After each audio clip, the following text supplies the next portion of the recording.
మరి 10 సంవత్సరాల ప్రభుత్వంలో ఎన్నో పథకాలు అమలు చేసినటువంటి గనుడు కేసీఆర్ గారు.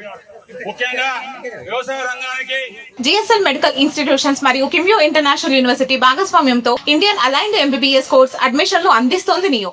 రైతు బంధు అయితేనేమి, రైతు బీమా అయితేనేమి, ఉచిత కరెంట్ అయితేనేమి ఎన్నో పథకాలు పెట్టడం జరిగింది. అలాగే మరి సంక్షేమ పథకాలు ఎవరు అడగలే, ఎవరు చెప్పలే. ప్రతి పేదింటి ఆడబిడ్డకు మేనమామలాగా 1,116 రూపాయలు కట్నంగా ఇచ్చేవాడు. అలాంటి వ్యక్తికి ఈ రోజు ఎన్నికల్లో అబద్ధాలు చెప్పి మేము తులం బంగారం ఇస్తామని చెప్పి అబద్ధమైనటువంటి రేవంత్ రెడ్డి ప్రభుత్వాన్ని తక్షణమే ఈ తులం బంగారంతో పాటు కళ్యాణ లక్ష్మి చెక్కులు కూడా వెంటనే ఇవ్వాలని చెప్పేసి మేము డిమాండ్ చేస్తున్నాం. అలాగే మహిళా సోదరులు చాలా మంది ఎదురు చూస్తున్నారు. మా ఇంట్లో ముసలి వాళ్ళు ఉంటే 2,000 నుంచి 4,000 ఇస్తాం, అలాగే అవ్వకు తాతకు ఇస్తామని చెప్పడం జరిగింది. అలాగే ప్రతి 18 ఏళ్ళు నిండిన మహిళకు మరి 2,500 రూపాయలు కూడా ఇస్తామని చెప్పి అబద్ధం మాట చెప్పినటువంటి 420 హామీలు ఇచ్చి తప్పకుండా ఈ కేసీఆర్ గారి నాయకత్వంలో పనిచేసిన అప్పటి పథకాలన్నీ అన్నింటినీ అమలు చేయాలని చెప్పేసి మేము కోరుకుంటున్నాం.